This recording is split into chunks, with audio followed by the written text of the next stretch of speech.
Buenas noches. El día de hoy terminamos con nuestro estudio de los atributos de Dios.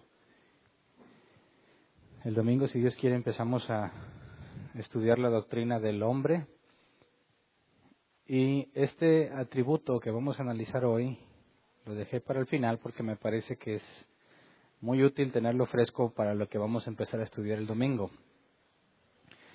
El atributo que vamos a analizar hoy es el de la sabiduría. El domingo analizamos la santidad, hoy vamos a analizar la sabiduría. Y cuando hablamos de sabiduría, podríamos definir la palabra sabiduría en una sola frase, que es saber cómo, o es aplicar el conocimiento. Cuando hablamos de saber cómo, se asume que tienes conocimiento, ¿verdad? No puedes hablar de sabiduría sin conocimiento. Entonces, ya que Dios es omnisciente y lo sabe todo, cuando hablamos de la sabiduría de Dios, estamos hablando específicamente de la forma en la que Dios aplica el conocimiento, o cómo es que Dios sabe hacer las cosas. Lo vamos a definir de forma formal como la capacidad de trazar metas perfectas y lograr esas metas por los medios más perfectos y efectivos. O sea, dado que Dios conoce todo, es omnisciente, todo, presente, pasado, futuro, todo lo conoce, hablar de su sabiduría, es decir, de entre todo ese conocimiento que tiene, cuando Él decide hacer algo, lo hace de la mejor forma posible. Eso es sabiduría, capacidad de trazar metas perfectas y lograr esas metas por medio de los medios más perfectos y efectivos. Los caminos de Dios son perfectos entonces. Cuando Dios hace algo, no hay forma de hacer eso que Dios hizo mejor. Es decir, no hay forma de mejorar lo que Dios ha hecho. Y todos los actos de Dios se hacen con perfecta sabiduría, porque Él es sabio y no puede dejar de ser sabio, no puede ser menos sabio de lo que es. Todo lo que Él hace es perfecto en sabiduría. Es decir, cualquier cosa que Dios haya decidido hacer está hecha de la mejor forma posible. No hay otro alternativo más eficiente o más efectivo. Entonces, en la Escritura encontramos muchos pasajes que hablan de la sabiduría de Dios. Y vamos a leer algunos cuantos, ya iba a empezar a sacar conclusiones, pero primero leamos los pasajes antes de concluir, porque luego van a decir que me la saqué de la manga, ¿verdad? Vamos a Job 12:13. Job 12:13 dice: con Dios están la sabiduría y el poder, suyos son el consejo y el entendimiento. En muchos pasajes de la Escritura vamos a ver cómo el entendimiento de Dios es casi lo mismo que hablar de la sabiduría de Dios. Con Dios están la sabiduría y el poder, suyos son el consejo y el entendimiento. Y luego ahí mismo en Job, pero capítulo 36, versículo 5, Reina Valera 60, porque en el caso de la NBI, en lugar de traducir sabiduría, la traduce como entendimiento. La Reina Valera 60 dice: he aquí que Dios es grande, pero no desestima a nadie, es poderoso en fuerza de sabiduría. Jeremías 10:12, Dios hizo la tierra con su poder, afirmó el mundo con su sabiduría, extendió los cielos con su inteligencia. Entonces aquí vemos una aplicación, al decir, Dios hizo la tierra con su poder, tiene poder para hacerla, pero además la forma en la que el mundo funciona, toda la creación funciona, fue hecha con la sabiduría de Dios. Todo en el universo es impresionantemente ordenado. Cuando dice extendió los cielos con su inteligencia, hace referencia a la misma sabiduría de Dios. La forma en la que están hechas las cosas en toda la creación demuestra que Dios es sabio. Simplemente viendo todo lo que fue creado, todo lo que hay en el universo, nos lleva a la conclusión de un ser impresionantemente inteligente. Haciendo referencia a la sabiduría de Dios, la forma en la que decidió hacer las cosas es perfecta. Daniel 2:20 dice: alabado sea por siempre el nombre de Dios, suyos son la sabiduría y el poder. Y si te fijas, llevan varios pasajes que mencionan sabiduría y poder, haciendo una forma de alabanza a Dios. Y eso es lo que ya iba a empezar a concluir sin haber leído estos pasajes. Pero leamos uno más, Colosenses 2, versículos 2 y 3. Colosenses 2, 2 y 3 dice: quiero que lo sepan para que cobren ánimo, permanezcan unidos por amor y tengan toda la riqueza que proviene de la convicción y del entendimiento. Así conocerán el misterio de Dios, es decir, a Cristo, en quien están escondidos todos los tesoros de la sabiduría y del conocimiento. Y aquí, haciendo una referencia a Cristo, poseyendo toda la sabiduría, por consecuencia Cristo es Dios, ¿verdad? Entonces, después de ver estos pasajes, vimos que se exalta el poder de Dios y la sabiduría íntimamente relacionados. Y vimos que la omnipotencia o su poder y su sabiduría son motivos de alabanza. Y el punto es entender por qué. Porque si sabemos que la sabiduría requiere conocimiento y Dios es omnisciente, todo lo sabe, ¿ok? De entre toda la información que existe, toda la información que pudiera haber que Dios conoce, Él decide hacer algo y lo hace con sabiduría. Ahora, eso que decidió hacer nunca quedaría fuera de su alcance llevarlo a cabo porque Él es todopoderoso. Entonces, si es omnisciente, entonces su sabiduría es perfecta, ¿verdad? No se le escapó nada. No hay ninguna situación en la que no haya considerado algo o le faltó considerar algo. No tiene que esperar a un momento en el futuro para ver si se cumplen ciertas circunstancias que le permitan llevar a cabo sus planes. No. Él es omnisciente, conoce el pasado, el presente y el futuro. Cuando Él decide hacer algo y lo hace con sabiduría y además tiene el poder para hacerlo, eso es una excelente noticia para los hijos de Dios. Es una excelente noticia para alentarnos, como decía en el caso de Colosenses, cobrar ánimo, porque todo lo que Dios ha hecho lo ha hecho con su perfecta sabiduría. De modo que es imposible que falle, es imposible que se le escape algo, aún a pesar de nosotros mismos. Nosotros podemos confiar en sus promesas si sabemos que nuestro Dios es sabio y es omnipotente. Por ejemplo, vamos a Efesios 1, 4 al 10. Efesios 1, 4 al 10. Dice, Dios nos escogió en Él antes de la creación del mundo para que seamos santos y sin mancha delante de Él. En amor nos predestinó para ser adoptados como hijos suyos por medio de Jesucristo, según el buen propósito de su voluntad, para alabanza de su gloriosa gracia que nos concedió en su amado. Pausa. Aquí vemos que, partiendo de la definición de sabiduría, trazar una meta y llevarla a cabo por medio de por los medios más eficientes, ¿verdad? De los mejores. Si Dios te escogió antes de la fundación del mundo, predestinado para ser adoptado como hijo suyo, para que seas santo y sin mancha delante de Él, solamente porque quiso, eso implica que si Dios es sabio para hacer eso, no hay forma de que falle, no hay forma en que fracase. ¿Me explico? Fíjate, en el versículo 7, en Él tenemos la redención mediante su sangre, el perdón de nuestros pecados, conforme a las riquezas de la gracia que Dios nos dio en abundancia, con toda sabiduría y entendimiento. Nos predestinó para ser según la imagen de su Hijo, para estar con Él por la eternidad, y también dice que nos da la redención mediante su sangre y el perdón de nuestros pecados, y eso habla del medio. Dios dijo que X personas que Él eligió van a estar con Él en la eternidad y van a ser santos a la imagen de su Hijo. Así que provee todo lo necesario para que eso se lleve a cabo. Y en este punto es la redención mediante su sangre, el perdón de nuestros pecados. Sin eso no podríamos estar. Luego dice el versículo 9, Él nos hizo conocer el misterio de su voluntad conforme al buen propósito que de antemano estableció en Cristo para llevarlo a cabo cuando se cumpliera el tiempo. Esto es, reunir en Él todas las cosas, tanto las del cielo como las de la tierra. Y ahí está el cumplimiento del plan y el medio que Dios llevó a cabo por medio de Cristo. Entonces, cuando Dios nos escogió, no nada más dijo, yo vi que Hernán se va a salvar, no. Sino que Él eligió todos los medios y todas las cosas que van a pasar en la vida de Hernán, cada uno de los detalles de las situaciones, sean buenas o malas, favorables o desfavorables de nuestra perspectiva. Cosas que pensamos que no tienen ninguna relevancia, o que fueron simplemente cosas que sucedieron al azar, ninguna de esas cosas quedó sin razón o sin motivo en la vida de los que Él ha elegido para que lleguen a ser a su imagen. Porque si todo lo que Dios hace es eficiente, basado en su sabiduría, nada está de oquis. Nada fue un extra o un sobrante que no tiene un propósito. Todo lo que ha sucedido, todo, absolutamente todo, fue previsto por Dios en su sabiduría para llevar a cabo lo que Él dispuso antes de la creación de todas las cosas. Veamos otra promesa, en Romanos 8, 28 al 31. Dice, ahora bien, sabemos que Dios dispone todas las cosas para el bien de quienes lo aman, los que han sido llamados de acuerdo con su propósito. Pausa. Todas las cosas te van a hacer bien. No significa que van a ser buenas a tus ojos.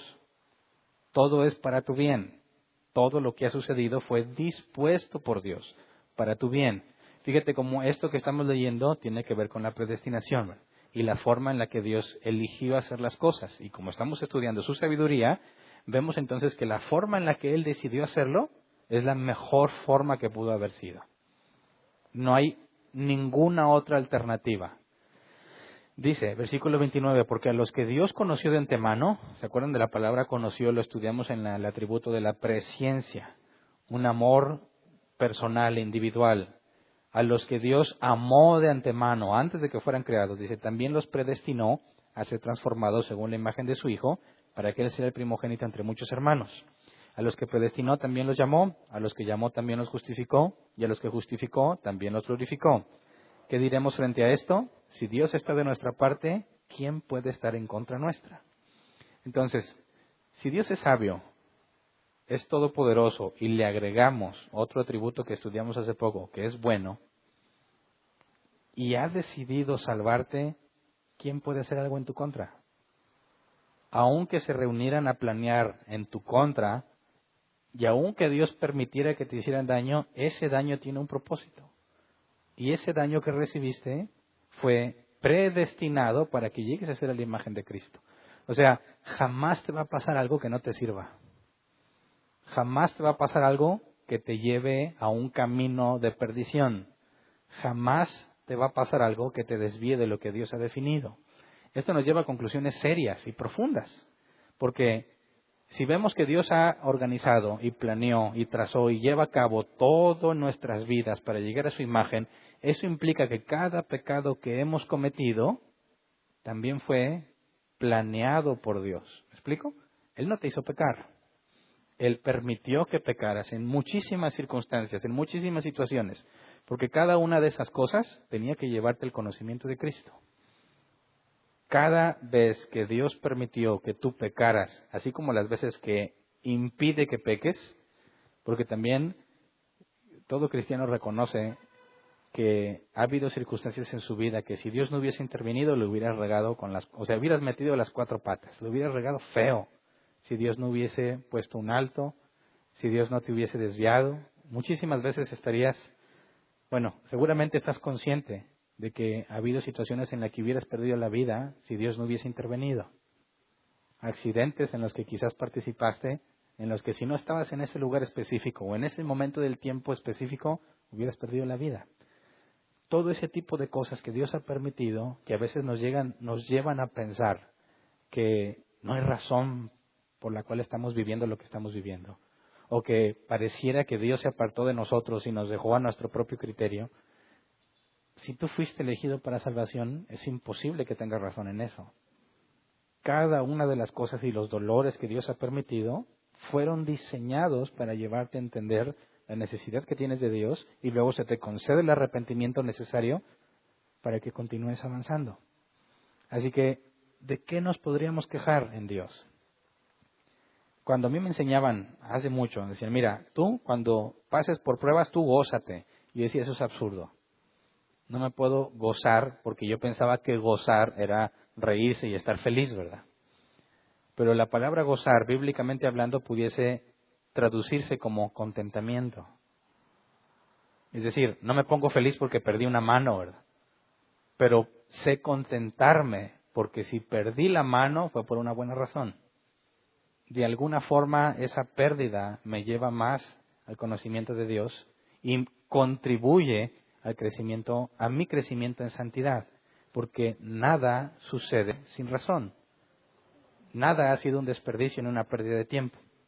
Entonces, si Dios ya tiene todo organizado, ya trazó la meta, puso los medios, te diseñó en tu forma de ser, en todo lo que tú eres, Dios tenía todo previsto para contigo, para llevarte a ser a imagen de Cristo. Entonces estamos seguros en sus manos a pesar de nuestro duro corazón. A pesar de que sabemos que muchas veces decidimos rebelarnos. a pesar de que sabemos que escogemos lo malo cuando pudimos haber escogido lo bueno. Y es en esos momentos cuando atraviesa la duda y decimos, bueno, ¿qué me hace pensar que realmente soy un hijo de Dios? No es la ausencia de pecado lo que te identifica como hijo de Dios, sino la perseverancia, el arrepentimiento, la humillación ante Dios después de que pecas. Eso no significa que tienes libertad para hacer lo que tú quieras, que al cabo Dios te va a perdonar.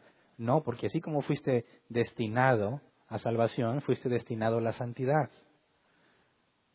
Cada vez que pensamos que estamos en riesgo de que Dios nos deseche, yo pienso que a lo mejor te pudo haber pasado o te pasa, como a mí me pasó cuando aprendí de la historia de Saúl, el rey Saúl, que después de haber desobedecido y no haber aniquilado todo lo que Dios le mandó, sino que guardó los mejores animales, incluso el rey que debió haber muerto le perdonó la vida, Samuel le comunica que por su desobediencia y su rebeldía, Dios lo desechó. Y muchísimas veces yo llegué a la conclusión que me había pasado lo mismo que Saúl, que después de haber cometido errores graves, dije, bueno, seguramente Dios ya me desechó. No hay ninguna razón para pensar que Dios sigue trabajando en mí. Pero es un error a la luz de la sabiduría de Dios. ¿Me explico? Si Dios es sabio y en su sabiduría permitió que cayera, ¿eso sería una falta de sabiduría de Dios? ¿Un error? ¿Algo que se le escapó? Claro que no, porque nos falta considerar estos pasajes. Vamos a Hebreos 12, 5 al 10. Hebreos 12, 5 al 10 dice, y ya han olvidado por completo las palabras de aliento que como a hijos se les dirige. Hijo mío, no tomes a la ligera la disciplina del Señor, ni te desanimes cuando te reprenda, porque el Señor disciplina a los que ama y azota a todo el que recibe como hijo. Ajá. Esa es la parte que no consideras cuando piensas que pudiste haber sido desechado como Saúl. Porque si pecamos y somos hijos de Dios, ¿qué es lo que va a pasarnos? No se oye agradable, pero vamos a ser azotados. En el contexto histórico, a un siervo, un esclavo incompetente o mediocre, pues será azotado literalmente, con vara, con látigo, con muchas cosas, para que se corrigiera. Y la Biblia dice que eso es lo que Dios hace con sus hijos. Dice versículo 7, lo que soportan es para su disciplina, pues Dios los está tratando como hijos. ¿Qué hijo hay a quien el padre no disciplina? Así que ahí está el punto. Cuando yo llegué a la conclusión de que me estaba pasando lo mismo que le pasó a Saúl, y que yo estaba esperando que alguien llegara y me dijera, Dios ya te desechó, bueno, te falta considerar estos pasajes, que es cierto que en su sabiduría Dios permitió que cayeras, que te equivocaras, pero eso no significa que no vas a ser corregido. ¿Me explico? Dios ha prometido que nunca te dejará solo, nunca. Estaré con ustedes todos los días hasta el fin del mundo. Y si está conmigo y hago lo malo, y Dios es un Dios justo y amoroso, ¿qué va a hacer conmigo? ¿Me va a dejar sin corrección? Claro que no. Me va a azotar. Me va a corregir. Sigamos leyendo, dice. Después de todo, aunque nuestros padres humanos nos disciplinaban, los respetábamos. ¿No hemos de someternos con mayor razón al Padre de los Espíritus para que vivamos? En efecto, nuestros padres nos disciplinaban por un breve tiempo, como mejor les parecía, pero Dios lo hace para nuestro bien, a fin de que participemos de su santidad. Entonces, es absurdo pensar que pueda ser desechado si fuiste elegido para salvación. ¿Cómo puedo saber que fui elegido para salvación? Por la disciplina. ¿Me explico? ¿Alguien ha sido disciplinado por Dios al menos una vez? Todos los días. ¿Merecemos disciplina o no? A veces Dios es paciente y deja que te equivoques una, otra y otra y otra y otra y otra. Y de repente, ¡pum!, deja caer la disciplina acumulada. En otros casos, la disciplina la percibes inmediatamente. Dios en su sabiduría sabe por qué algunas cosas son inmediatas y otras no. Pero eso sí, no te van a dejar sin disciplina. Por eso la perseverancia de los santos es la señal única y exclusiva de los hijos de Dios. Podrás equivocarte, podremos equivocarnos muchas veces, aunque te esfuerces por no equivocarte, te vas a equivocar y Hay ocasiones en las que Dios nos da el control para dejar de hacer eso malo que hicimos, pero todo cristiano me va a entender. Hay cosas en las que simplemente no puedes dejar de hacerlo. Pablo en el capítulo 8 de Romanos decía, miserable de mí. Se enfrentó a esa situación que todo cristiano debe enfrentar. Y en lugar de pensar que no tienes salvación, que no hay forma de ser corregido, al contrario, Dios lo está permitiendo por una razón. Y a veces termina siendo muy dolorosa la disciplina. De hecho, no tengo tiempo para leerlo, pero si sigues leyendo ese capítulo te vas a dar cuenta que dice que la disciplina no es motivo de gozo al presente. No te vas a sentir ni siquiera con contentamiento, o sea, te vas a enojar, te va a molestar, vas a sentir que es injusto, vas a pensar que no te lo mereces, pero Dios no te va a preguntar, simplemente te va a disciplinar. Si Dios estuviese sujeto a que si quieres o no, a si le das chance o no, ninguno sería disciplinado. ¿Me explico? Si Dios te preguntara, a ver, Hernán, mira, le has estado regando todo este tiempo, te toca un periodo de disciplina, ¿lo quieres o no? ¿Qué le vas a decir? Honestamente hablando, pues no hay un camino más fácil. ¿No tienes el poder simplemente para cambiarme? Claro que tiene el poder, pero Él es sabio y busca mi bien y quiere que crezca en santidad. Así que no me va a desaparecer los problemas. Eso no es sabio. No me va a dejar sin aprender. No me va a dejar sin beneficio. Me va a enseñar, me va a corregir, me va a llevar a enfrentar las consecuencias, me va a doler y eso me hace crecer. ¿Me explico? Los cristianos tendemos a quejarnos cuando nos va mal y tendemos a cuestionar a Dios, ¿por qué dejas que me pase esto a mí? Pero es al revés. Si eso no te hubiese pasado a ti, no tendrías nada que te haga pensar que eres su hijo. ¿Me explico?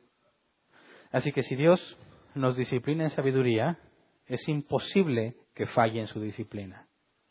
Es decir, yo pensaba, bueno, quizás Dios me está diciendo, Hernán, te voy a dar chance. Ya la regaste muchas veces, pero te voy a dar esta oportunidad, no la riegues, y la vuelvo a regar. Y digo, ay, Hernán no entiende. Yo me imaginaba que Dios, bueno, iba a tratar otra cosa porque no funcionaba esa. Y luego, no, pues le eché ganas y volví a caer.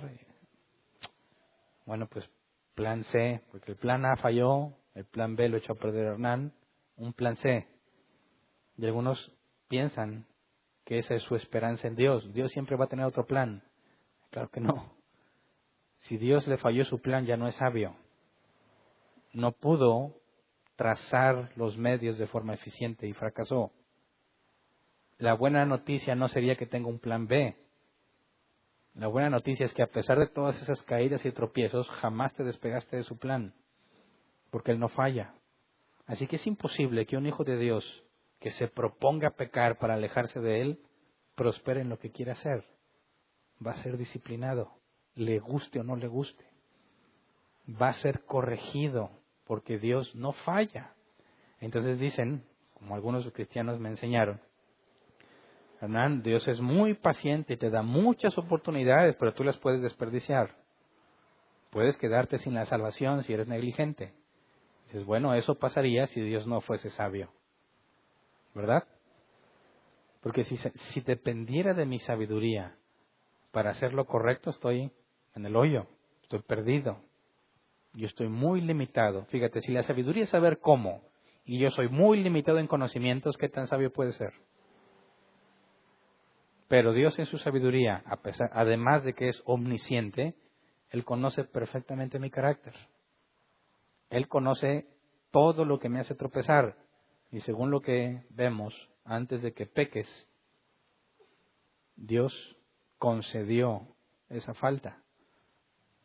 Jesús le dijo a Pedro, os han pedido para zarandearlos como a trigo. Jesús le dijo a Pedro, esta noche me negarás 3 veces. Mas yo he rogado que tu fe no falte. De antemano Dios sabía lo que iba a pasar porque así lo permitió. Y por eso Jesús le dijo a Pedro, una vez vuelto, confirma a tus hermanos. También eso ya estaba listo. Sí, Pedro iba a traicionar a Jesús y estaba permitido.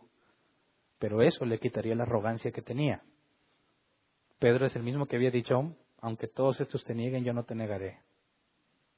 Y es precisamente cuando Jesús le dice, esta noche me negarás 3 veces.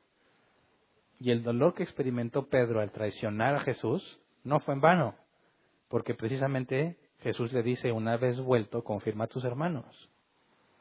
Todo ese dolor y experiencia al fracasar, al darse cuenta de lo arrogante que era, confiando en sus propias fuerzas en lugar de confiar en Dios, haciendo lo que él considera que debe ser hecho, porque habría que darle cierto, no sé, tratar de ponernos en los zapatos de Pedro y decir, mira, tú amas a Jesús, ¿verdad? Sabes que Él es el Hijo de Dios.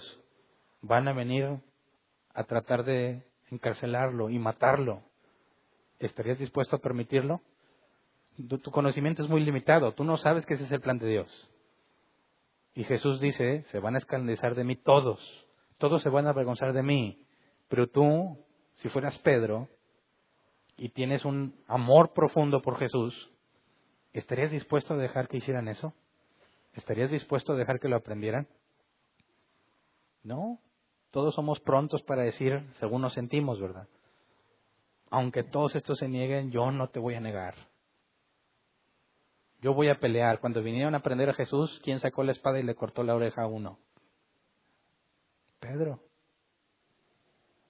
Él se sentía seguro de que haciendo eso, defendiendo a su Señor, estaba haciendo lo correcto. El problema es que eso no es lo que Dios tenía planeado. Dios tenía planeado que entregaran a Cristo, que lo torturaran y lo crucificaran para tener la justicia que sería imputada a todos los que Él eligió. Pero Pedro no lo sabe. Pedro, pensando que haciendo lo que él cree que considera, lo que él considera mejor, lo que él cree que es lo que un hombre debería de ser cuando tratan de atacar a su Señor, precisamente esa decisión que puede ser entendida como con la mejor intención del mundo, es precisamente eso lo que le lleva a caer. Así que cuando Pedro dice, aunque todos estos te nieguen, yo no te negaré, no dudo que lo haya dicho seguro. No dudo que lo haya dicho con toda convicción, pensando que eso es lo mejor que podría hacer. Pero se equivocó porque eso no es lo que Dios tenía planeado hacer. Así que lo que Pedro entendió no es que se sentía muy seguro, sino que su forma de ver las cosas, mezclada con su seguridad, lo tomó como la fuente de sabiduría, lo que él debió haber hecho, ignorando lo que Dios había destinado que pasara. Su sabiduría no venía de Dios, venía del mundo, de lo que él cree que es correcto. Así que cuando Jesús le adelanta que lo va a negar y lo niega y se encuentra en esa situación, Pedro comprendió que no puedes ser sabio en tu propia opinión, que no puedes estar seguro en lo que sientes, porque toda esa seguridad que sentía la perdió cuando le preguntaron, tú también eras uno de los discípulos de Cristo, y lo negó y hasta maldijo para negarlo. Esa seguridad, ese sentimiento desapareció, y su confianza en cómo se sentía también desapareció, y eso es lo que aprendió. Por eso le dijo, una vez vuelto, confirma a tus hermanos, porque ellos iban a estar experimentando lo mismo que Pedro. Pero Dios se aseguró que el primero en experimentarlo fuese Pedro, para que cuando los demás estuvieran en esa confrontación, tuvieran un guía. Alguien que les dijera, yo ya pasé por ahí. Y Dios me rescató. Dios me hizo ver que su sabiduría es mayor que la mía. Y de esa forma puedes guiar a los demás. Ahora, la Biblia dice que cuando Dios ha estipulado maestros en la iglesia y tú te encargas de enseñarles a los demás de lo que Dios ha hecho, tienes que considerar una cosa. Muchos de los problemas del cristiano los vas a experimentar primero tú. Para que una vez vuelto, confirmes a tus hermanos. ¿Cómo podrías enseñar dónde está la luz si nunca has estado en la oscuridad? ¿Cómo podrías decirles, tú confía si nunca te has hallado desesperado en las cosas de Dios? ¿Cómo podrías decirle, Dios es fiel si nunca has pasado por lo que se siente el serle infiel a Dios y esperar que ya no haga nada contigo y de repente te muestra que a pesar de que tú has sido infiel, Él sigue siendo fiel? Ahora, los maestros llevan mano en eso, pero también la Biblia enseña que conforme vas creciendo en santidad, debes adquirir madurez. Y esa madurez debe edificar a los demás. Así que en lugar de pensar que mientras más cristiano, más puro y perfecto eres, es al revés. Mientras más avanzas en madurez, más consciente estás de tu depravación. Porque aunque muchas cosas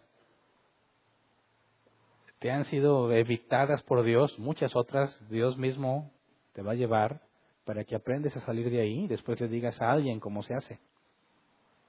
Eso fue lo que pasó con Pedro. Aprendió en la sabiduría de Dios y dejó de confiar en su propia sabiduría. Porque el atributo de la sabiduría es un atributo comunicable. Se nos demanda ser sabios. No se te sugiere, se te demanda la sabiduría. Pero jamás nuestra sabiduría va a ser como la de Dios. Nosotros estamos limitados, totalmente hablando en cuanto a conocimiento, estamos muy limitados. Jamás podríamos llegar al nivel de sabiduría de Dios. Por eso, lo primero que hay que aclarar cuando decimos que la sabiduría es un atributo comunicable, lo primero que hay que tener en claro es que Dios es el único sabio. Vamos a Judas 25 o Judas 1:25, y nomás es un capítulo. Reina Valera 60. Dice, al único y sabio Dios, nuestro Salvador, sea gloria y majestad, imperio y potencia, ahora y por todos los siglos. Amén. Solo Dios es sabio. ¿Por qué? Porque solo Él sabe todas las cosas. Solo Él sabe cómo hacerlo. Nosotros no podríamos contarnos como uno más entre los sabios. ¿Me explico? Así que tenemos que hacer una diferencia entre la sabiduría de Dios y la sabiduría del hombre. Nosotros podemos ser contados como sabios, en buen sentido y en mal sentido. No somos omniscientes, nuestra sabiduría es muy limitada, tenemos un conocimiento de lo bueno y de lo malo, ¿verdad? Y muchas veces pensamos que si conoces lo bueno y lo malo te hace más sabio. Ahorita yo te platiqué de cómo Dios va a dejar que entres en problemas, te va a llevar en problemas para que aprendas o sepas cómo decirle a otros la forma en la que se sale de ahí, pero el hecho de que te hayas metido en ese problema no significa que ya eres más sabio. O sea, no porque sepas lo bueno y lo malo eres más sabio, así solamente conoces lo bueno.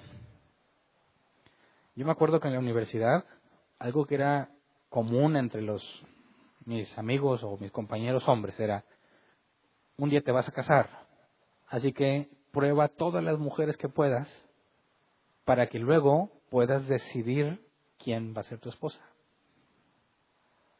No sé si alguna vez escuchaste algo similar. Conócelo todo para que ahora sí puedas escoger. O sea, que mientras más me involucre con más mujeres o mientras más vicios pruebe, más sabio voy a ser. ¿Sí o no? Bueno, si Dios es sabio y es un atributo, ¿verdad?, de Dios, es el mismo Dios es la sabiduría, y tú quieres ser sabio, ¿de dónde se obtiene esa sabiduría? Santiago 1:5 dice, si a alguno de ustedes le falta sabiduría, pídasela a Dios y Él se la dará, pues Dios da a todos generosamente sin menospreciar a nadie. Entonces, Dios es la sabiduría y es la fuente de sabiduría. Si alguien quiere ser sabio, Dios le tiene que dar sabiduría, ¿verdad? Ahora, vamos a Deuteronomio 4:6. Si Dios es la fuente de sabiduría y Él es bueno y Él es perfecto, la sabiduría no se puede obtener del pecado. Deuteronomio 4:6, refiriéndose a la ley, obedézcanlos, a los mandamientos, obedézcanlos y pónganlos en práctica. Así demostrarán su sabiduría e inteligencia ante las naciones. Ellas oirán todos esos preceptos y dirán, en verdad, este es un pueblo sabio e inteligente, esta es una gran nación. De aquí entendemos que obedeciendo lo que Dios les mandó, te hace sabio, ¿verdad? Ahora, Salmos 111, versículo 10. Salmos 111, versículo 10. El principio de la sabiduría es el temor del Señor. Buen juicio demuestran quienes cumplen sus preceptos. Su alabanza permanece para siempre. Entonces, Dios es la sabiduría. Para el hombre es la fuente de sabiduría, Dios. Obedecerlo es sabiduría. El temor de Dios es el principio de la sabiduría. Entonces, cuando dice que tú le puedes pedir sabiduría a Dios, ¿cómo es que te la va a dar? ¿Así? ¿Y ya eres más sabio? En el caso de Salomón así fue, ¿verdad? Pero es la excepción en toda la Escritura. No hay ningún otro como Salomón. Tenemos otros casos. Dios llenó de sabiduría a los que hicieron todos los utensilios para el templo, ¿verdad? No en todas las cosas, sino en ese oficio que tenían que desempeñar. Ahora, se nos dice, ¿te falta sabiduría? Pídesela a Dios. ¿Qué esperas que pase? ¿Que amaneciste más sabio? No, ¿qué es lo que dice aquí? ¿De dónde se obtiene? Obedeciéndolo. Entonces, ¿cómo es el proceso en el cual empiezas a ser más sabio? La santidad. Mientras más caminas en santidad, más sabiduría adquieres, porque estás obedeciendo a la sabiduría misma que es Dios. Así que es imposible concluir que mientras más chicas conozcas, más sabia va a ser tu elección. Mientras más problemas hayas metido, más sabio vas a ser. Eso es absurdo. Eso también es sabiduría, porque la sabiduría es saber cómo, ¿verdad? Salomón hablaba de que el soborno es algo dulce. Y algunos tratan de usar esos pasajes como excusa para decir, ya ves, la Biblia dice que sí se puede sobornar, pero que no. Saber cómo. En nuestro país se requiere saber cómo, muchas cosas, ¿verdad? Y el soborno es un saber cómo. ¿Quieres ahorrarte mucho tiempo, dinero y esfuerzo? Soborna. ¿Es sabiduría? Sí, es saber cómo. Pero esa sabiduría no proviene de Dios.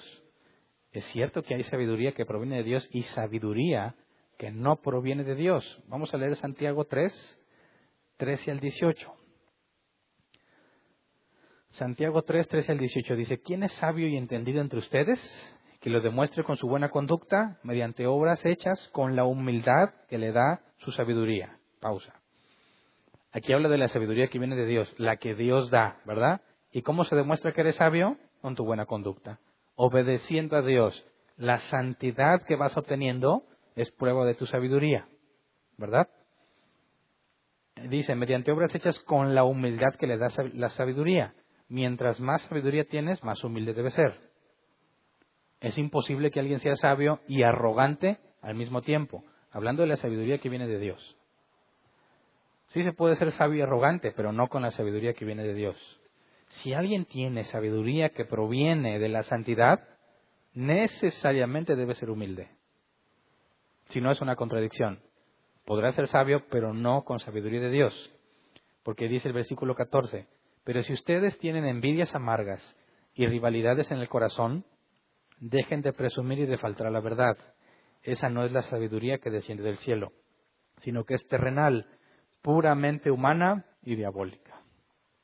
Así que puede haber personas sabias y arrogantes, sí, pero no de la sabiduría de Dios, sino de la humana y diabólica. Se oye muy feo, pero ahorita vemos cuál es.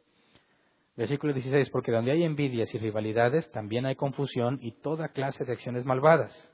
En cambio, la sabiduría que desciende del cielo es ante todo pura y además pacífica, bondadosa, dócil, llena de compasión y de buenos frutos, imparcial y sincera. En fin, el fruto de la justicia se siembra en paz para los que hacen la paz. Entonces, quien es sabio lo demuestra en su comportamiento, porque obedece a Dios, porque camina en santidad, porque es humilde. Quien tiene sabiduría humana hace todo lo opuesto a la paz. ¿Qué es la sabiduría humana o diabólica entonces? Pues si los mandamientos de Dios expresan su voluntad preceptiva o permisiva, lo que Dios ha dicho que es lo mejor que puedes hacer, y tú lo obedeces, demuestras que tienes sabiduría de Dios. Pero si en lugar de hacer lo que Dios quiere, haces lo que tú quieres, y sabes cómo hacerlo, cómo alcanzar eso que tú quieres, ¿qué clase de sabiduría es? La humana o la diabólica. ¿Por qué la diabólica? Porque la Biblia enseña que la carne es opuesta al espíritu, ¿verdad? Lo que Dios ha dicho no me van a dar ganas de hacerlo. Mi cuerpo se va a oponer. Pero si le doy gusto a mi cuerpo y sé cómo obtener esa satisfacción que busco, soy sabio humanamente hablando. Ahora, si la carne es opuesta al espíritu y Satanás es nuestro enemigo, ¿cuál es la voluntad de Satanás para tu vida? ¿Que hagas lo que tú quieres o lo que Dios quiere? pues lo que tú quieres. Entonces, por eso también esa sabiduría es diabólica, porque aprendes cómo hacer lo que el diablo quiere. ¿Me explico? Pongamos el caso de Judas. Judas llega al punto en que se decepciona de Cristo. Judas, podríamos concluir que estaba esperando el reino milenial ya en sus días, ¿verdad? Quería derrocar el imperio romano y que se cumplieran todas esas profecías. Como no se llevó a cabo, como él supo que no iba a ser posible, decide vender a Jesús, pero no lo vende no lo entrega gratis, ¿verdad? Quiere un beneficio. Y el antecedente de ese beneficio que busca, lo dijo Jesús. Bueno, lo dijo uno de los evangelistas que escribió los evangelios. Judas agarraba secretamente de la bolsa de las ofrendas. O sea, le gustaba tener dinero. Pero Jesús dijo, si quieres ser mi discípulo, déjalo todo, ¿verdad? Y sígueme. Si alguien quiere ser mi discípulo, tome su cruz, niéguese a sí mismo y sígame. Entonces Judas dejó todo lo que tenía para seguir a Jesús, pero seguía teniendo las ganas pues, de tener dinero. Así que lo único que tenía a su alcance era las donaciones que la gente le daba a Jesús y a sus discípulos, y de ahí agarraba. Ahora, lo que decide hacer para entregar a Jesús es beneficiarse de esa misma manera. Dame dinero.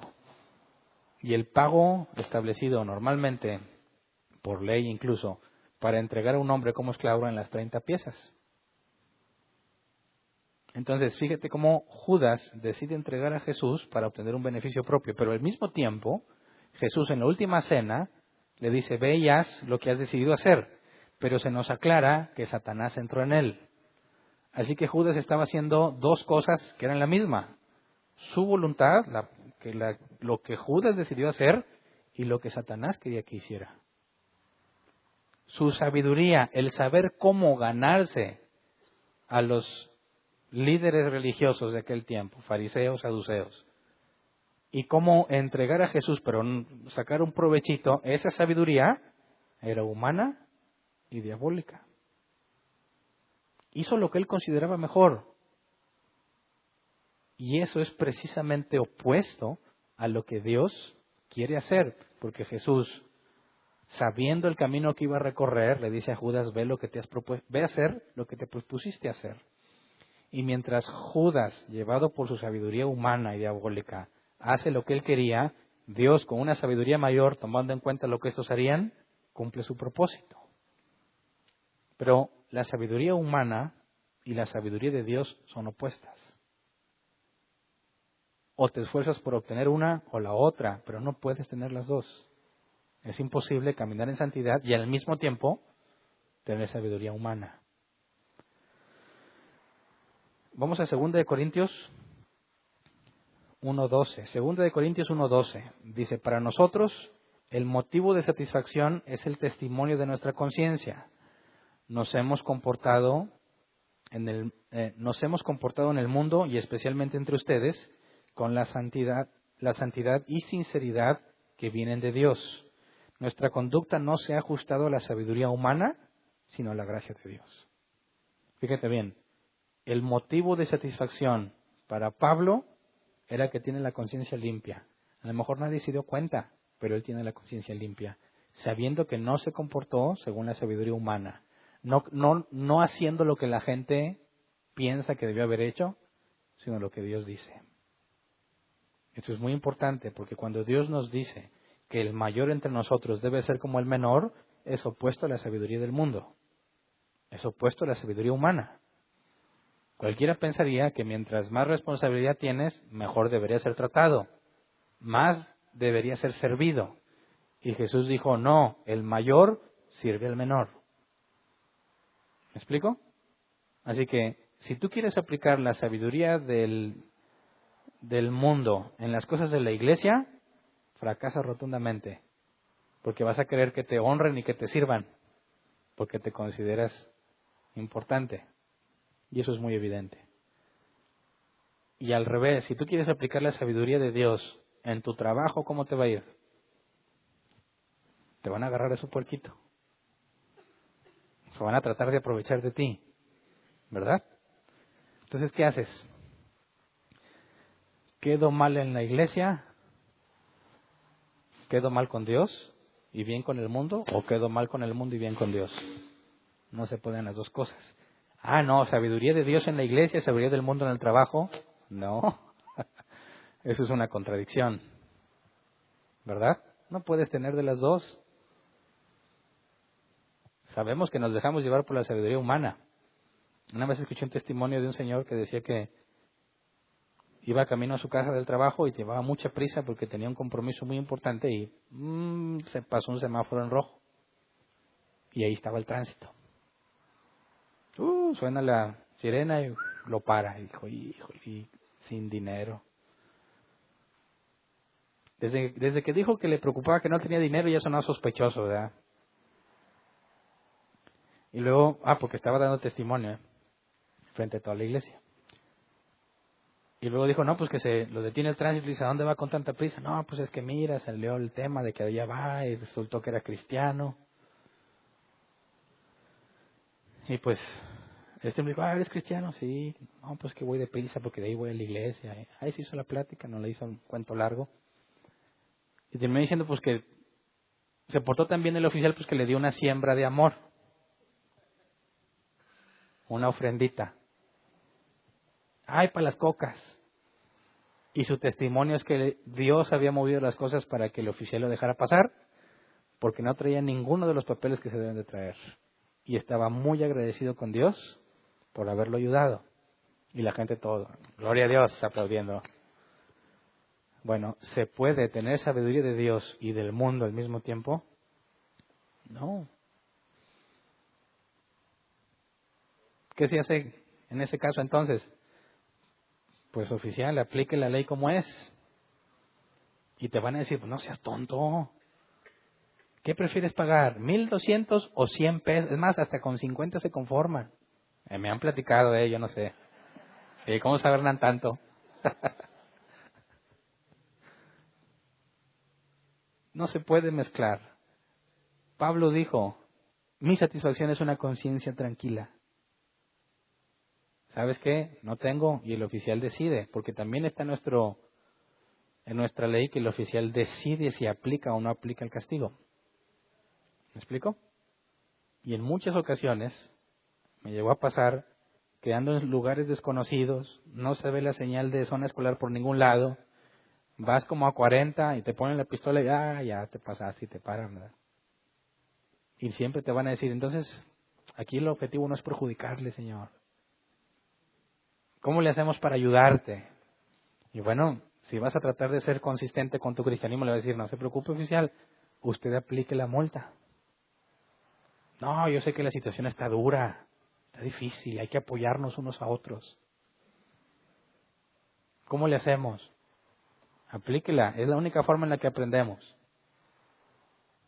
Pero no traes nada. Aplíquelo, no hay de otra. Está bien, chavo, vete, ya no lo vuelvas a hacer. Se acabó. Y dices, ¿por qué estás haciendo trampa, Hernán? ¿Por qué te vas? Según el reglamento, él tiene el criterio de aplicarla o no. ¿Me explico? Ahí sí podría dar testimonio, que me dejó ir sin haberle dado una ofrenda de amor. ¿Me explico? Entonces, aunque no le hayas contado a nadie eso, tú tendrías la conciencia tranquila de que no me he comportado con la sabiduría del mundo, sino con la sabiduría de Dios, con lo que Dios me ha dado. Así que los que tienen un empleo, se tienen que relacionar con personas, en el sentido laboral, perteneces a una empresa, hay jerarquías, vas a tener mucha presión por aplicar la sabiduría del mundo. Desde hacerle la barba al jefe, ¡oh, jefe, qué bien se ve hoy! Está más flaco, está igual de panzón, ¿verdad? Está más flaco. Le quedó excelente el proyecto. Honestamente le quedó excelente. Honestamente está más flaco. No seas barbero.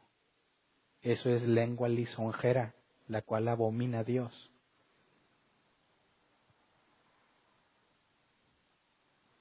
Es que si no, no voy a crecer, no voy a avanzar en mi trabajo. Es que vas a tener que tomar una decisión. O la sabiduría de Dios o la sabiduría del mundo. Pero no puedes tener las dos.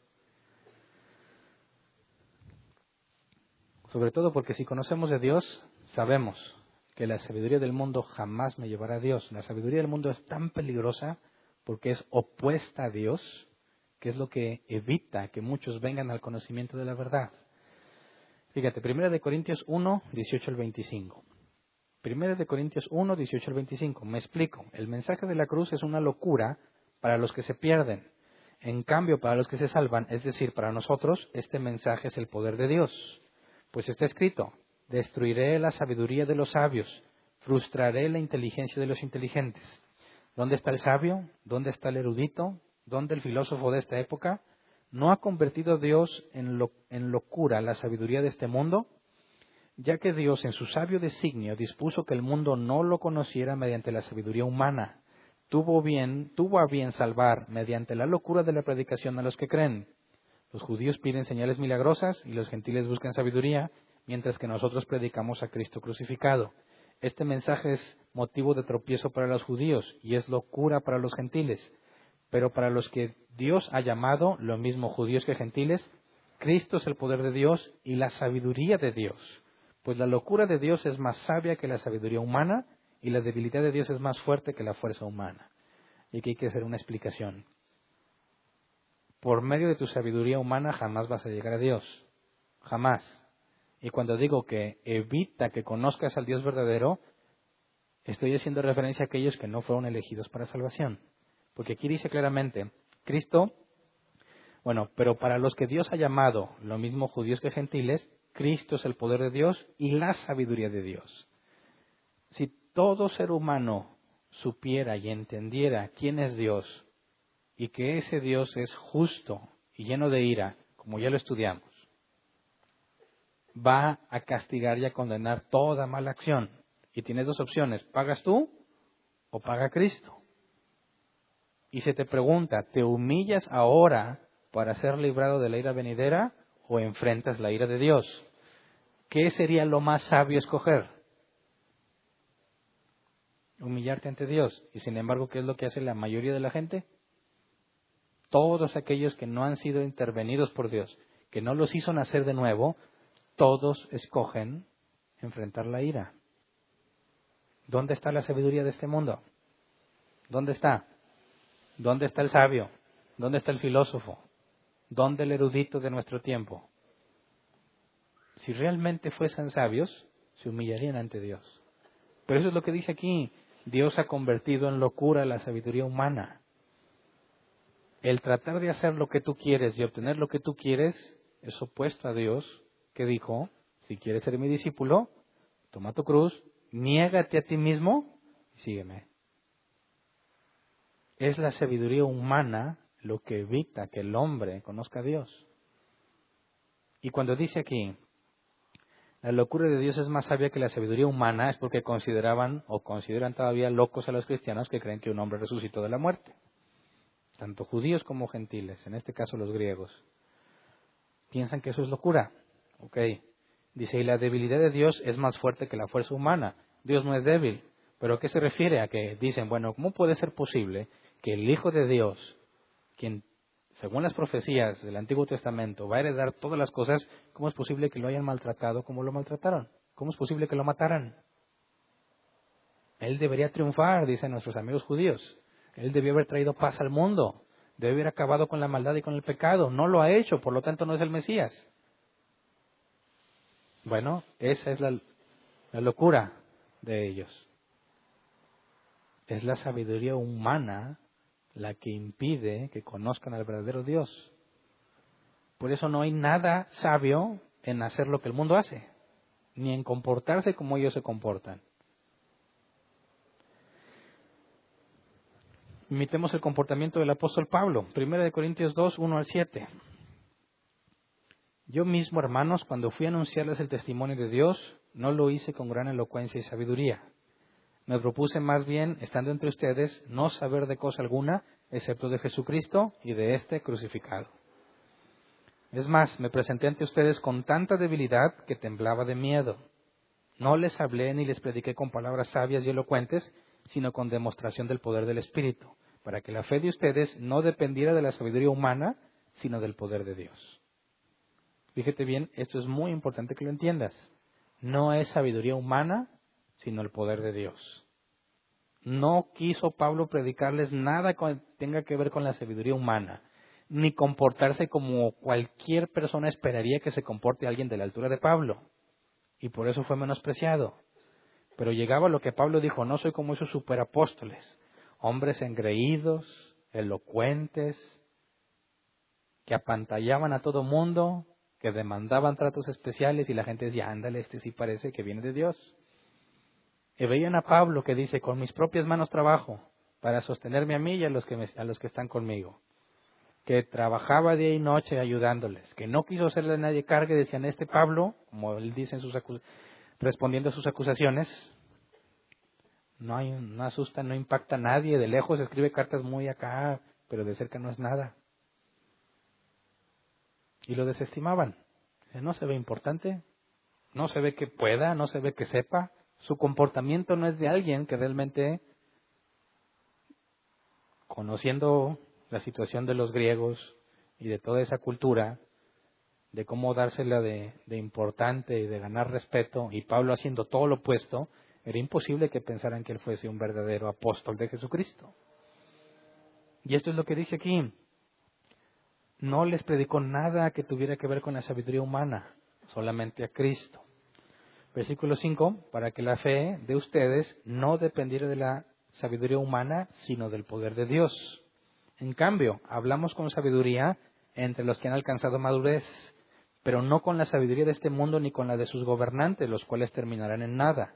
Más bien, exponemos el misterio de la sabiduría de Dios, una sabiduría que ha estado escondida y que Dios había destinado para nuestra gloria desde la eternidad. ¿Ok? Se enfocó en la sabiduría que viene de Dios. ¿Y cómo se demuestra esa? Haciendo lo que Dios dice. Y Jesús dijo: el mayor sea como el menor. Y eso es lo que hacía Pablo, y por eso lo menospreciaron. Pero cuando dice aquí, el versículo 7, más bien exponemos el misterio de la sabiduría. No, al revés, el versículo 6. En cambio, hablamos con sabiduría entre los que han alcanzado madurez. ¿A qué se refiere eso? Que si veía a alguien inmaduro no le hablaba. Dice: no, tú no, porque estás inmaduro. Solamente los maduros. No, porque ¿quiénes son los únicos que se pueden dar cuenta que él habla con sabiduría que viene de Dios? Los que caminan en santidad, los que obedecen, los que tienen madurez. De manera que el que ha caminado con Dios y sabe negarse para hacer lo que Dios quiere, reconoce cuando otro está haciendo lo mismo. Y entonces, entre los que tienen madurez, la sabiduría de Pablo estaba clarísima. Entre toda la bola de inmaduros y no cristianos que había ahí, lo menospreciaban porque pensaban que no se comportaba como ellos esperaban. ¿Quién va a poder apreciar la sabiduría de un cristiano? Otro cristiano maduro. Nada más. ¿Me explico? Por eso es requisito indispensable la humildad. La humildad. Porque sabes que nadie va a reconocer la sabiduría con la que te comportas a menos que tenga camino recorrido en las cosas de Dios. A menos que tenga madurez. Toda la demás gente va a tratar de menospreciarte, te va a tener en poco porque no cumple los estándares que el mundo tiene. Y es muy fácil dejarse llevar por eso. Imagínate que llegas al estacionamiento de una enorme empresa en la que vas a pedir trabajo. Vas a tu entrevista. Sabes que en esas entrevistas de trabajo todo cuenta: cómo andas vestido, qué tan sucio traes los zapatos, estás bien afeitado, bien peinado, cuidas tu comportamiento. Ya entrando ahí se te olvida, pero cuidas todo. Imagínate que llegas al estacionamiento, tu carro bien lavado, porque quién sabe quién me vaya a ver ahí en el camino, y ves que llega alguien en un carro de esos ya muy viejitos, está haciendo a un lado tuyo. Buenos días, caminas junto al entrar al edificio. Ese hombre que tú ves, que llega en un carro quizás más viejito que el tuyo, o no tan nuevo como el tuyo, no tan trajeado ni vestido de forma y que pensaras que es un hombre importante, ¿pensarías que él es alguien importante en la empresa? ¿Pensarías que pudiera ser el dueño? ¿El jefe al que te vas a reportar? Tú vas a llegar a recursos humanos, te van a entrevistar, si vas pasando las pruebas, un día te van a decir: te voy a presentar a quien le rendirías cuentas. ¿Qué sentirías cuando te encuentres ahí al que viste llegar que pensabas que era un don nadie en la empresa? Es fácil pensar que una persona que no tiene un carro, como esperas que un gerente tenga, que no se viste como tú esperas que un gerente se vista, que no habla como tú esperas que alguien importante hable, es fácil que lo menosprecies. Como te ven, te tratan, ¿sí o no? Esa es sabiduría mundana, ¿verdad? Como te ven, te tratan. Yo me acuerdo que mi abuelita decía que iba a ir al banco y se arreglaba con las mejores ropajes que tenía. Dice, ¿por qué? Yo no lo entendía. Hasta que ya más grande entendí que si te vas todo fodongo al banco, ¿cómo te van a tratar? Dice, oh, joven, aquí no venda sus cosas. O el guardia no te va a quitar la vista encima. O nomás yo me he ido fodongo al banco. No se hagan. Pero si te vas bien arreglado, hasta pareces importante, ¿verdad? Te tratan con respeto. Pase usted, señor licenciado. No eres nada, pero pareces licenciado. Bueno, los cristianos no podemos hacer eso. La Biblia dice, el rico entra y le dicen, por favor, tome este lugar especial. Entra el pobre y le dicen, aquí siéntate a un lado de mis pies. Eso no debe ser así. ¿Por qué? Porque eso es sabiduría mundana. No es la sabiduría de Dios. Jesús dijo, no tengo ni dónde recostar la cabeza. Jesús, según la Escritura, no era de hermosura para que la gente lo siguiera. Entonces debemos tener cuidadosos. Cuando hablamos de la sabiduría de Dios, implica un comportamiento opuesto a lo que pensamos que debería de ser. ¿Verdad? Hablar de la sabiduría de Dios implica caminar en obediencia. No puedes conocer la sabiduría de Dios si no caminas en sus estatutos. Y yo me acuerdo que recién convertido, por más que te criticaban, porque ya no tomas, ya no fumas, ya no vas a los lugares que ellos van, eres así como que eres lo peor, ya ni siquiera te hablan. Piensas y dices, pues sí es cierto, a lo mejor estoy desperdiciando los mejores años de mi vida. Pero cuando sigues caminando y pasan los años y te los encuentras, a los que decidieron no estudiar, a los que se la pasaron parrandeándose o drogándose y les ves la vida destrozada, y tú simplemente por hacer lo que Dios dijo te libraste de todo eso, entiendes la sabiduría de Dios. Dices, porque mira, yo estaría ahí con ellos si Dios no me hubiera cambiado. Estaría igual de destrozado como están ellos si Dios no me hubiera cambiado. Porque yo lo hubiera hecho si Él me hubiera dejado. Y dices, ahí está la sabiduría. Ok, me perdí fiestonones, me perdí borracheras, pero ¿eso de qué te sirve? ¿Mm? La sabiduría está en obedecer a Dios. Y dicen algunos, conoce a todas las que puedas, para que cuando llegue la tuya sí las sepas reconocer. Qué absurdo. Qué absurdo. A los muchachos, a las muchachas, ven su santidad, su virginidad como algo que les quema, algo que quieren quitarse de encima. Es absurdo. Obedecer a Dios, guardarse en santidad, es lo más sabio que puedes hacer. Te libra de muchos males, te libra de mucho sufrimiento, te libra de terribles situaciones que es imposible que las veas hasta que pasan los años, hasta que pasa el tiempo y las ves en otras personas y dices, Dios es sabio, me libró simplemente porque me negué y hice lo que Él me pidió, porque se me concedió entenderlo, se me concedió ser transformado de manera que no lo seguí. Y ahí está la sabiduría. Y el punto clave en el que todos nos daremos cuenta es cuando estemos allá. Y dirás, valió la pena. No viviste muchas cosas, no experimentaste muchas cosas, pero a la luz de la eternidad, ¿eso de qué me sirve? A la luz del conocimiento de Dios, de nada me sirve. ¿De qué me sirve haber conocido muchas mujeres o haber conocido muchos vicios si lo importante es encontrar a la que Dios tiene para mí? Y cuando la encuentres y tuviste muchas experiencias, te vas a arrepentir y vas a decir, ¿por qué? Cuando quieres probar vicios y hacer muchas cosas que para conocer la vida, cuando estés enfermo por todas esas cosas que hiciste, vas a valorar la salud. Así que buscar la sabiduría de Dios se resume en obediencia. Confiemos en que si Él es sabio y nos ha pedido que hagamos algo, vale la pena creerle. Vale la pena confiar en Él, aunque no vea de forma inmediata los beneficios. Aunque traten de menospreciarte. Aunque te veas desprestigiado porque no haces lo que los demás hacen. Aunque te veas perjudicado porque vas a tener que pagar la multota en lugar de una ofrenda de amor. Aunque seas tratado como tonto porque tú no andas de pareja en pareja. Aunque te traten como tonto porque eres el único virgen o la única virgen.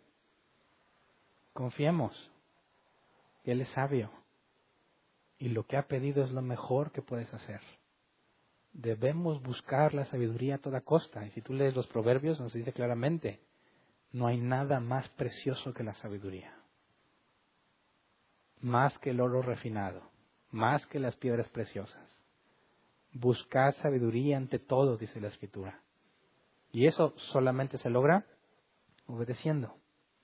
Entonces, para terminar, si Dios es bueno, es sabio y es omnipotente, ¿qué nos falta? Nada. ¿Quién te separará del amor de Cristo? Nadie. Lo único que se nos pide hacer es, toma tu cruz, niégate a ti mismo y sígueme. Ahí está lo que dice, el principio de la sabiduría es el temor de Dios. ¿Sabes? Lo único que tienes que hacer es no hacer lo que quieres hacer y hacer lo que Dios quiere. Y eso es de lo más difícil que hay, ¿verdad? Por quienes somos. Por eso, este domingo vamos a empezar a estudiar al hombre y vamos a empezar con la creación. Y es muy común pensar que en la creación se cometió una falta enorme que Dios no pudo prever. Pero si Dios es sabio, todo lo que pasó con Adán y Eva es lo mejor que pudo haber pasado. ¿Verdad? Fue previsto con sabiduría. Y el hecho de que la serpiente entrara al Edén y hablara con Eva fue lo mejor que pudo haber pasado. Lo importante es ver por qué. Conocernos a nosotros mismos y tratar de encontrar en la Escritura, si Dios nos permite, la sabiduría de Dios en todo lo que vamos a leer. Por eso lo dejé para el último, para que la tengamos fresca. Vamos a empezar a estudiar temas que nos ponen muy mal, que demuestran quiénes somos, pero aún así Dios no ha dejado de ser sabio. Y cuando lo permitió, lo hizo en su sabiduría, demostrando que es la manera perfecta, eficiente y la mejor forma de hacerlo, a pesar de que a nuestros ojos parece un error. Así que vamos a ponernos de pie, vamos a orar.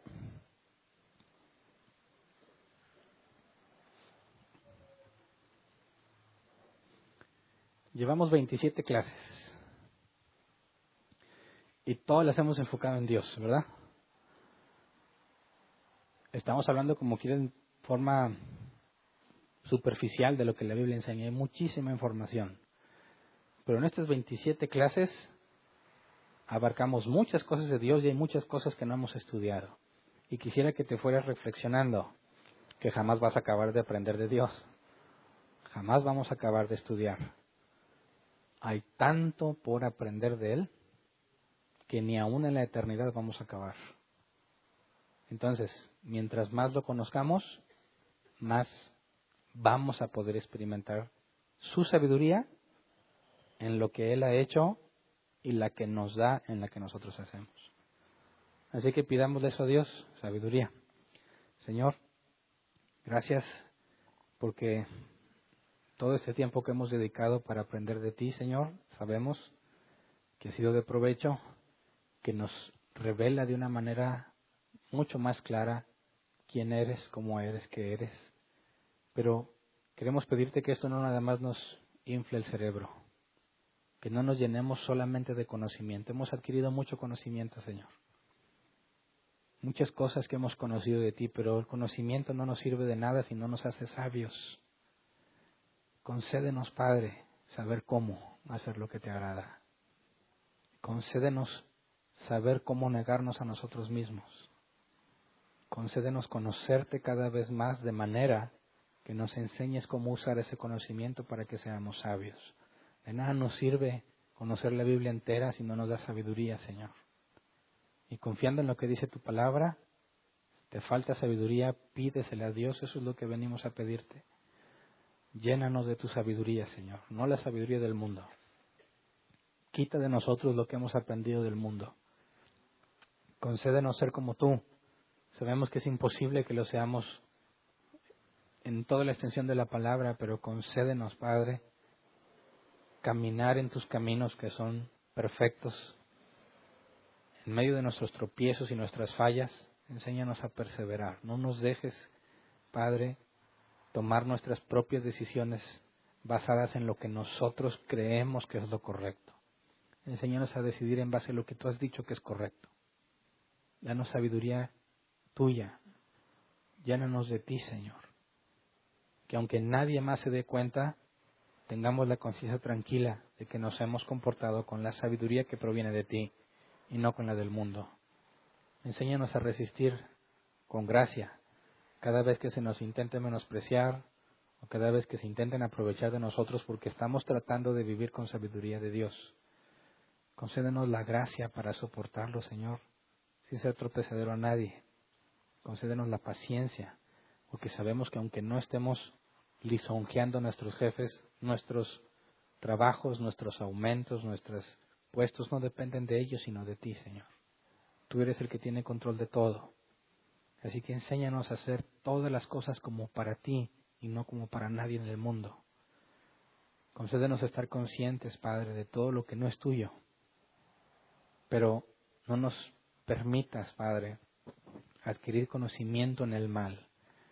Queremos hacer como dijo el apóstol Pablo, que seamos sabios o que seamos sagaces en tu sabiduría, como dice la Nueva Versión Internacional, pero que seamos inocentes para el mal.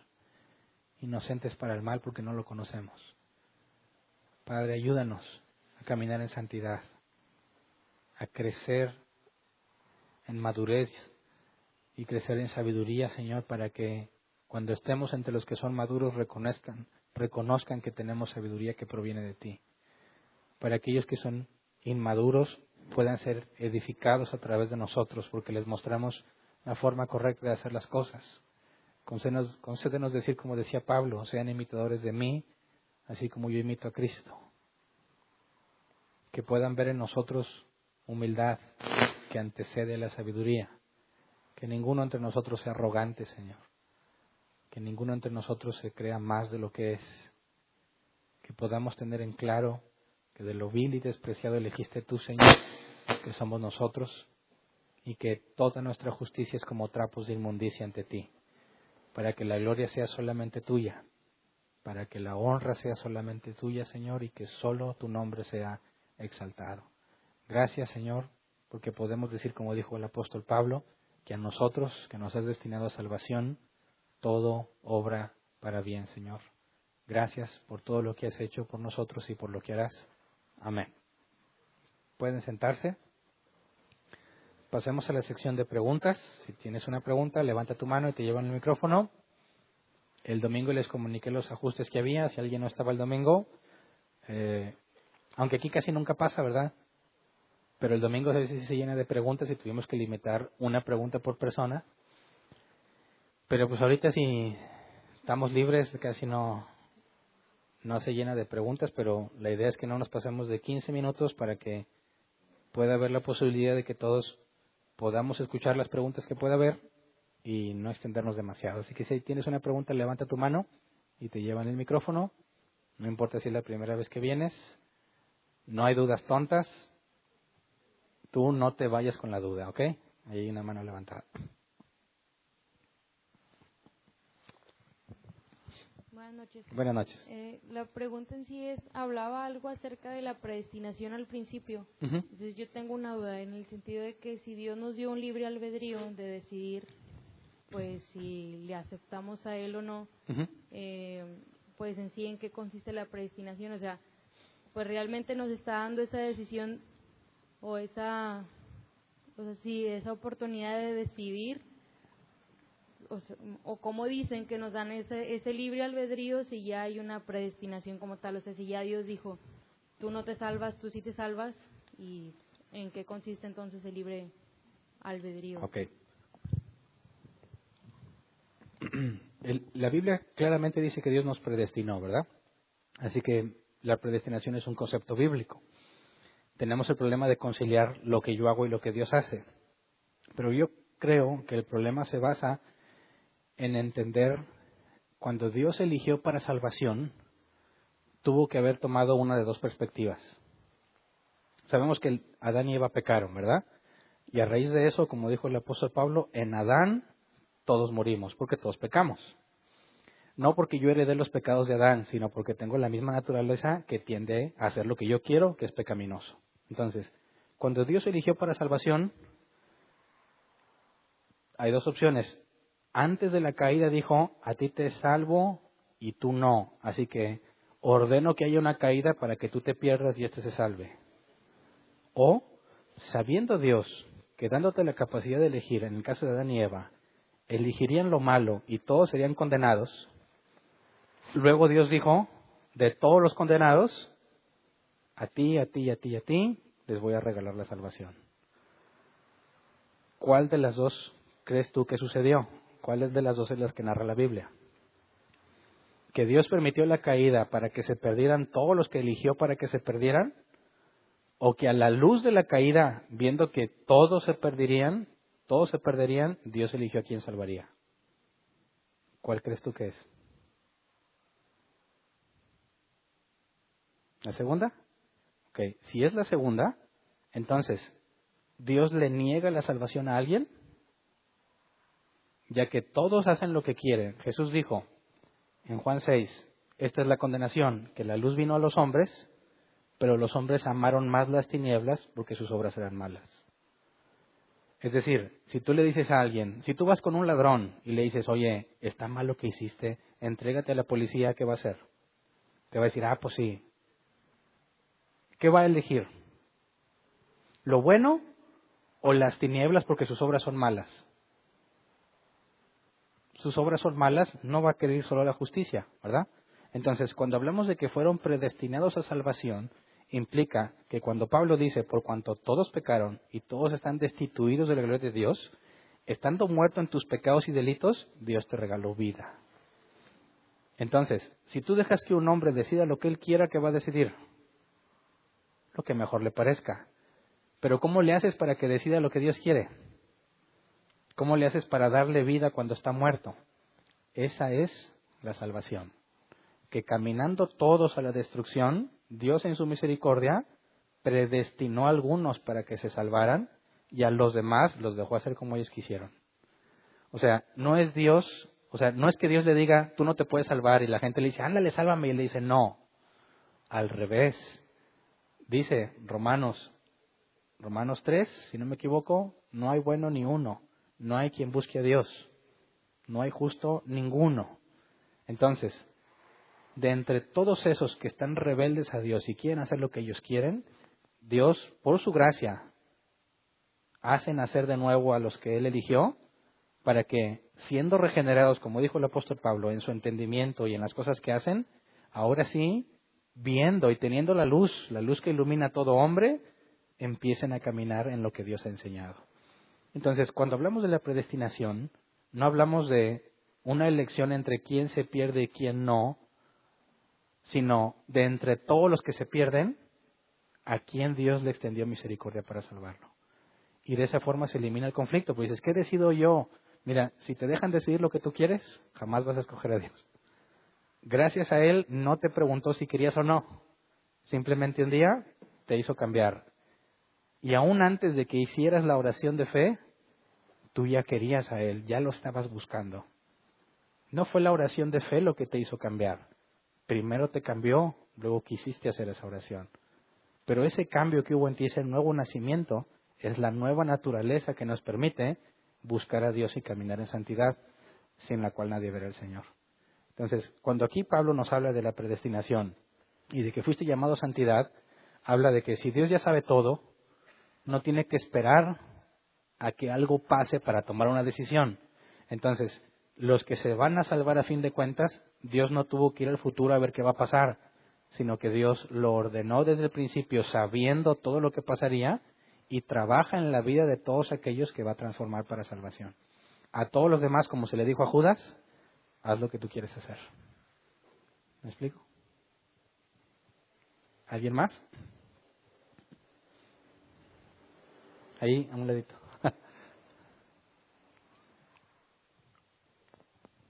Buenas noches. Tengo una duda muy relacionada con lo que acaban de comentar. Sí. Porque hay un versículo, bueno, ahorita ya en cierta forma se me aclaró, no sé si esté por ahí lo cierto. Cuando se menciona en Filipenses, ocupaos de vuestra salvación con temor y temblor, entonces ahí hace referencia exclusivamente a los predestinados, porque yo lo interpretaba como que se podía perder la salvación. Ok. Bueno, ¿qué dice el versículo que sigue? Ay, no lo tengo aquí a la mano. Ok. Dice, ocupaos en vuestra salvación con temor y temblor, porque Dios pone el querer como el hacer. Ok, gracias. Okay. El problema es tratar de entender ocupaos sin ver el pasaje que sigue, ¿verdad? Muy bien. ¿Alguna otra pregunta? Acá y acá. Buenas noches, Hernán. Referente a la disciplina de Dios, digo, a lo mejor está bastante claro, pero nomás quería por ahí despejar la duda. Entonces, toda situación adversa, todo lo que me produce dolor, ¿eso en sí es la disciplina de Dios o abarca más el concepto, para tenerlo claro en mi cabeza? Son dos cosas. Pedro habla de que algunos sufren por su propio pecado y otros sufren porque es la voluntad de Dios. Es decir, si tú predicas el Evangelio y te apedrean, ¿es tu culpa? Dices, no, yo estoy haciendo lo que Dios me mandó y me apedrearon injustamente. Y Pedro dice, para ese tipo de casos hay recompensa. Pero si robaste y te meten a la cárcel, ¿es porque Dios quiso o por tu error? Pues por mi error. Ahí es donde está la disciplina. ¿Me explico? Porque si yo estoy predicando el Evangelio y me apedrean, ¿de qué me disciplinan si no estoy haciendo nada malo? Estoy sufriendo, pero por hacer lo bueno. Y eso hay recompensa. Pero si sufro por mi propio error, entonces no hay recompensa, sino disciplina. ¿Sí me explico? Acá, ¿dónde vi otra? Acá.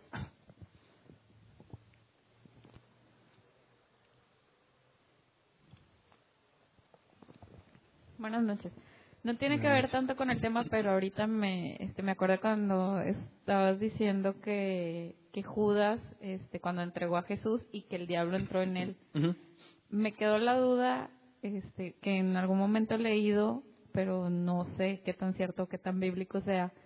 Digo, me queda claro que Judas no era un hijo de Dios, pero si un hijo de Dios puede, como dicen, endemoniarse, porque también he leído que nada más puede ser como que oprimido, pero ¿hasta qué punto puede ser esa opresión? O si puede como que endemoniarse antes de que sea el tiempo de que ya sea, pues, salvo o algo así.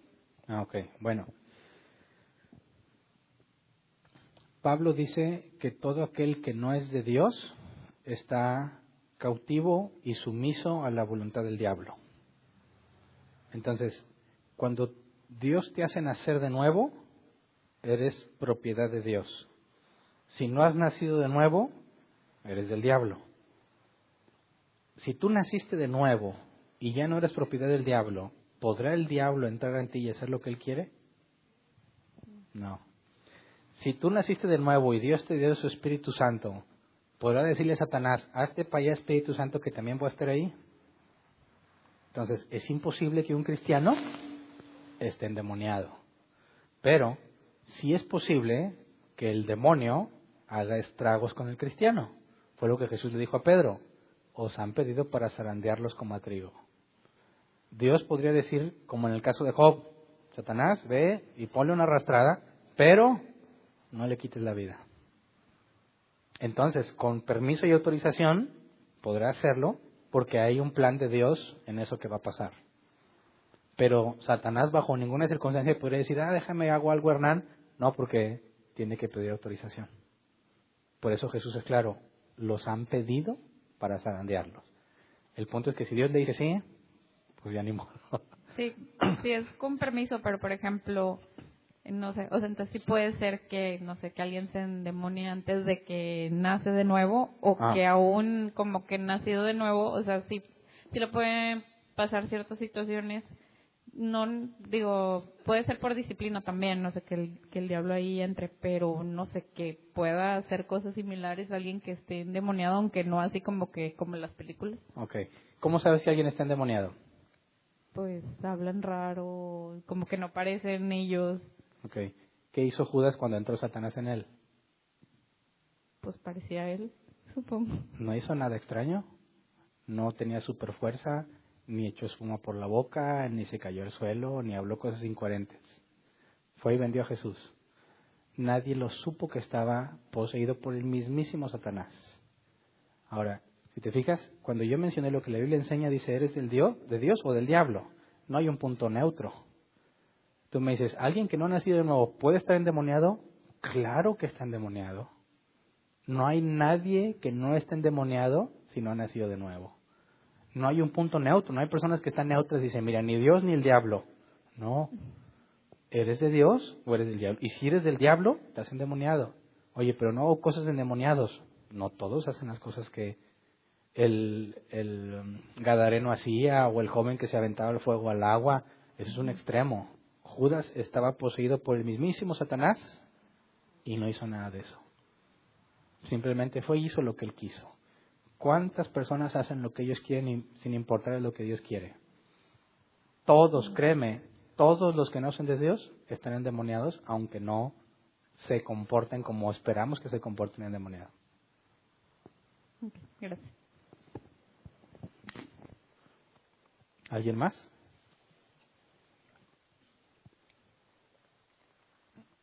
Acá. Así que si alguien pensaba que estaba limpio, no. Buenas noches. Buenas noches. Hemos visto los atributos comunicables, pero tendremos que, o sea, nosotros como cristianos, o sea, como personas, debemos de tener todos los atributos. Ok. O solamente algunos los podemos experimentar. Bueno, podrás ir creciendo en la imagen de Cristo o a la estatura de Cristo de forma gradual, como es la santidad, y debe de haber frutos del Espíritu en ti. Es decir, si Dios, al hacerte nacer de nuevo, te diera todo lo que tienes que tener para llegar a la estatura de Cristo, entonces no dirías que te hizo nacer de nuevo, sino que te quitó la vida y te dio un cuerpo glorificado. En ese punto vas a tener la santidad que se requiere para poder estar ante Dios. Los atributos comunicables los vas a tener en cierta medida, porque es imposible que los tengas como Dios los tiene. Pero mientras estemos en esta carne y en este mundo, las cosas van a ser graduales. Están relacionadas con el nivel de santidad. Entonces, mientras más conoces a Dios y te niegas a ti para hacer lo que Dios quiere, vas a experimentar un mayor grado de los atributos comunicables en ti. Puede que ya tengas algo de eso. Eres sabio, quizás bien poquito, pero ya lo tienes. Conforme vas avanzando vas a tener más sabiduría. Eres justo en algunas cosas, en otras no. Entonces tienes un nivel de justicia muy limitado, pero conforme vayas madurando, debe de ir creciendo. Entonces, hay puntos en los que es casi imperceptible si tienes alguno de los atributos comunicables, porque los momentos en los que los aplicas son muy mínimos. Casi nunca lo aplicas. De repente lo aplicas y dices, yo imagino que los ángeles dicen, vaya, sí había justicia en Hernán. Nadie la ve, pero había, o al menos una vez. Porque los ángeles no son omniscientes.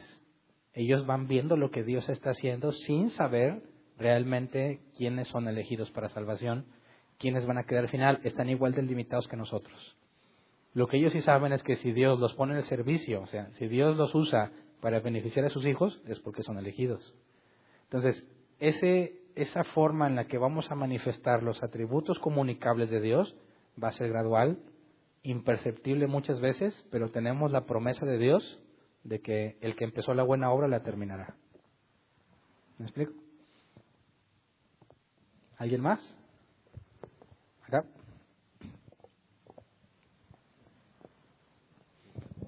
Sí, buenas noches. Sí, buenas noches. Entonces puedo entender que en el humanismo radica la sabiduría humana. Claro. Si te centras en el humano y hacer las cosas que el humano quiere, sabiduría humana. El humanismo es opuesto. En lugar de predicar al humano, hay que predicar a Dios. Y el mensaje es, niégate a ti mismo.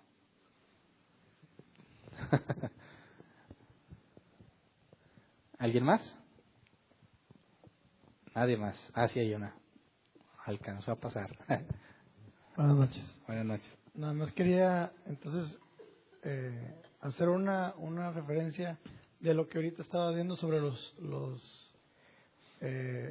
dones, los espirituales y los carnales. Por eso dijo Pablo que íbamos siendo transformados de gloria en gloria, entonces, de esta manera. Somos transformados.